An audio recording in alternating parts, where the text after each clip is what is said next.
بسم اللہ الرحمن الرحیم۔ حضرت یونس علیہ السلام، اللہ کے برگزیدہ اور جلیل القدر پیغمبر حضرت یونس علیہ السلام کا ذکر قرآن پاک میں 6 صورتوں میں ہوا ہے۔ نسب نامہ: حضرت یونس علیہ السلام کے بارے میں حضرت عبداللہ بن عباس رضی اللہ تعالیٰ عنہ سے روایت ہے کہ آپ کے والد کا نام حبشی تھا۔ آپ کو اہل نینوی پر مبعوث فرمایا گیا۔ حضرت یونس علیہ السلام کے زمانے اور دور کے بارے میں صحیح تاریخ متعین کرنا بہت مشکل تھا، لیکن بعض مورخین نے یہ کہا ہے کہ جب ایران فارس میں طوائف الملوکی کا دور شروع ہوا، اس وقت نینوی میں حضرت یونس علیہ السلام کا ظہور ہوا۔ بعثت: حضرت یونس علیہ السلام کی عمر مبارک 28 سال کی تھی جب آپ کو اہل نینوی پر مبعوث فرمایا گیا اور حکم دیا گیا کہ قوم گمراہ کو راہ ہدایت دکھائیں۔ تبلیغ: نینوی قوم موجودہ دمشق کے علاقہ میں رہائش پذیر تھی اور اس کی تعداد تقریباً 1 لاکھ سے اوپر تھی۔ حضرت یونس علیہ السلام پورے 40 برس تک اہل نینوی کو دعوت حق دیتے رہے اور پکارتے رہے کہ اے قوم، راہ راست پر آ جاؤ، ایک خدا کی عبادت کرو، اللہ کے سوا کوئی عبادت کے لائق نہیں۔ جن معبودوں کو تم نے خدا سمجھ رکھا ہے وہ حاجت روا نہیں ہے، شرک چھوڑ دو، اللہ ہی کارساز ہے، وہ رحیم ہے، وہ کریم ہے، وہ ستار ہے، وہ غفار ہے، رحمان ہے، رحیم ہے، موت اور زندگی کا مالک ہے، اور یہ دنیا جس میں تم لہو و لہب میں مصروف ہو ایک دن ختم ہو جاؤ گے اور پھر لوٹ کر اسی خالق کے مالک کی طرف جانا ہے۔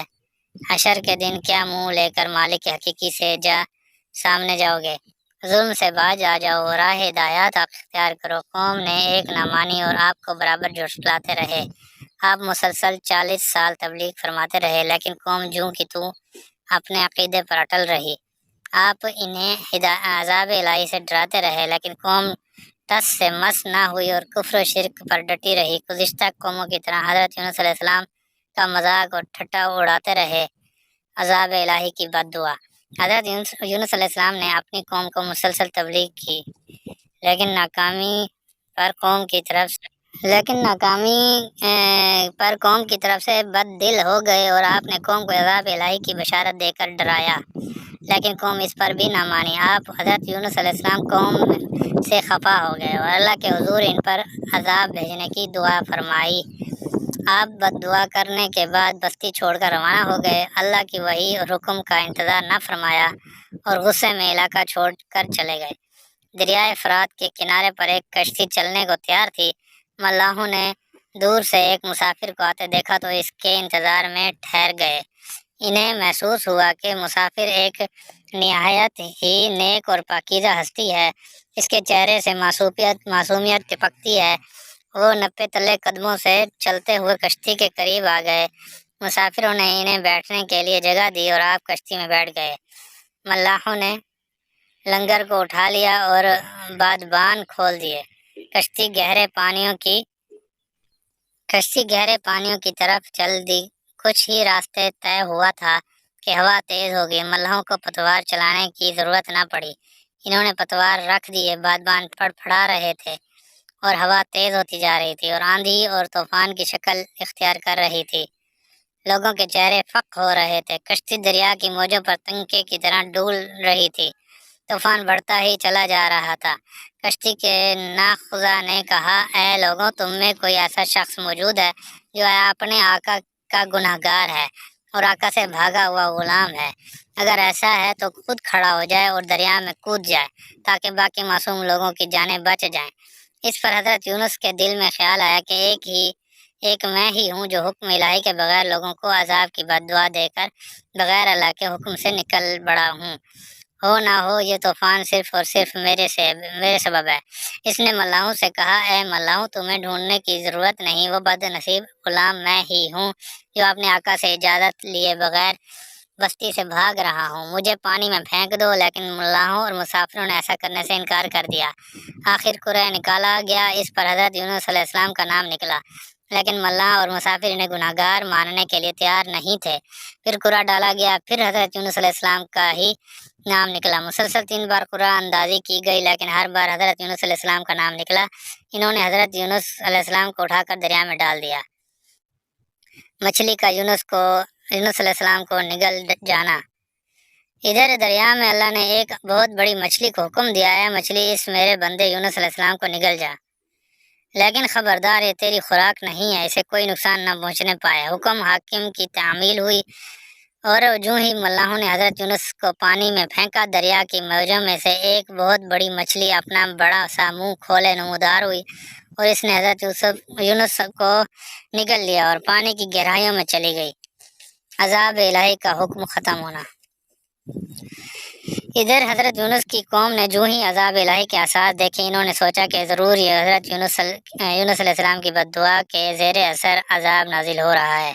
انہوں نے بستی و شہر کو چھوڑ کر میدان کا رخ کیا۔ کیا غریب، کیا امیر، کیا بادشاہ، کیا درویش، کیا بوڑھے، جو ان جوان عورتیں، مرد، بچے سب میدان میں جمع ہو گئے۔ وہ سب اللہ کے حضور رونے اور گڑگڑانے لگے اور اپنی غلطیوں نافرمانیوں کی معافی مانگنے لگے۔ ان کے دل کانپ رہے تھے، وہ جان چکے تھے کہ یونس علیہ السلام اللہ کے سچے نبی تھے اور ان کی دعوت حق برحق تھی۔ وہ سب اللہ کے حضور سجدہ ریز ہو گئے، وہ گڑ گڑا کر اس کی وحدانیت کا اعلان کرنے لگے، وہ رو رو کر استغفار کرنے لگے کہ اے اللہ ہمیں معاف فرما، ہم تیرے گناہگار بندے وعدہ کرتے ہیں کہ تجھے ایک مانیں گے۔ انہوں نے صدق دل سے اپنی کوتاہیوں اور غلطیوں کا اعتراف کیا اور معافی مانگی اور اقرار کیا کہ اے پروردگار، اے مالک کائنات، ہم تجھ سے معافی چاہتے ہیں اور تیری ہی مدد چاہتے ہیں۔ شیطان نے ہمارے قلوب کو مسخر کر رکھا تھا تو ہمیں سیدھی راہ دکھا۔ اے اللہ ہمیں معاف کر دے۔ حضرت یونس جو پیغام لے کر آئے تھے ہم اس کی تصدیق کرتے ہیں اور اس کی ہدایت حق پر عمل کرتے ہوئے تجھ پر ایمان لاتے ہیں۔ بس کہ اللہ اب تیرے سوا کوئی سہارا نہیں، کوئی مددگار نہیں۔ اے اللہ مدد فرما، اے اللہ معاف فرما، ہم تجھ پر ایمان لاتے ہیں۔ وہ رو رہے تھے، اپنے کیے پر پریشان تھے۔ آخر کار رحمت خداوندی جوش میں آئی اور اللہ نے ان کو معاف کر دیا اور عذاب الہی جو انہیں گھیرے ہوئے تھا ختم ہو گیا۔ حضرت یونس علیہ السلام کا مچھلی کے پیٹ میں اللہ کو پکارنا ہے۔ ادھر وہ بہت بڑی مچھلی حضرت یونس کو نگل کر گہرے پانیوں میں چلی گئی اور حضرت یونس نے دیکھا کہ وہ زندہ ہیں اور مچھلی کے پیٹ میں ہے۔ خود کو زندہ پا کر بہت مسرور ہوئے اور اللہ کا فضل مانگنے لگے۔ اپنی غلطی کو یاد کر کر کے بے قرار ہو اٹھے اور اندھیروں میں پکار اٹھے۔ ارشاد الہی تیرے سوا کوئی معبود نہیں، تو ہی یکتا ہے، میں تیری پاکی بیان کرتا ہوں، بے شک میں اپنے نفس پر خود ہی ظلم کرنے والا ہوں۔ اور جب ایسا ہوا تھا کہ وہ رائے حق میں خشمناک ہو کر چلا گیا، پھر اس نے خیال کیا کہ ہم اس کو تنگی میں نہیں ڈالیں گے۔ پھر جب اس کو آزمائش کی تنگی نے گھیرا تو اس نے مچھلی کے پیٹ میں اور دریا کی گہرائی کی تاریکیوں میں پکارا، خدایا تیرے سوا کوئی معبود نہیں، تیرے لیے ہر طرح کی پاکی ہوں۔ پھر حقیقت یہ ہے کہ میں نے اپنے اوپر بڑا ہی ظلم کیا، تب ہم نے اس کی دعا قبول کی اور اسے غمگین سے نجات دی، اور ہم اسی طرح ایمان والوں کو نجات دیا کرتے ہیں۔ اور بے شک یونس پیغمبروں میں سے تھا، جبکہ بھری ہوئی کشتی کی جانب بھاگا تھا، پورا ڈالا تو اس کے لیے اس کا نام نکلا، پھر نگل گئی اس کو مچھلی، اور وہ اللہ کے نزدیک قوم کے پاس سے بھاگتے آنے پر قابل ملامت تھا۔ یہ ساری آیاتیں ہیں جن کا ترجمہ پڑھا گیا۔ حضرت یونس علیہ السلام کا مچھلی کے پیٹ سے باہر آنا، اور وہ بہت مغموم تھا۔ اگر یہ بات نہ ہوتی کہ اس کے پروردگار کے فضل سے اس کو آغوش میں لے لیا تھا تو وہ ضرور چٹیل میدان میں ملامت شدہ ہو کر پھینک دیا جاتا، پھر بس اس کے پروردگار نے اس کو برگزیدہ کیا اور اس کو نیکوکاروں میں رکھا۔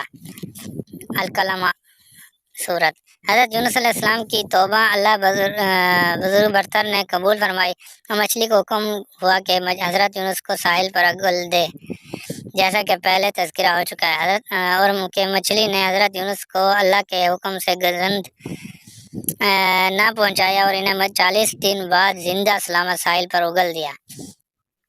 حضرت عبداللہ بن مسعود فرماتے ہیں کہ مچھلی کے پیٹ میں 40 دن رہنے سے حضرت یونس علیہ السلام کا جسم ایسا ہو گیا تھا جیسا کہ کسی پرندے کا نوزائیدہ بچہ، کہ جس کا جسم بے حد نرم و نازک ہوتا ہے اور جسم پر بال تک نہیں ہوتے۔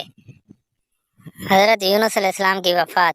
حضرت یونس علیہ السلام اسی شہر نینوی جہاں آپ مبعوث ہوئے میں فوت ہوئے اور وہیں دفن کیا گیا۔ شاہ عبد القادر فرماتے ہیں کہ نینوی ہی میں وفات پائی اور وہیں دفن ہوئے۔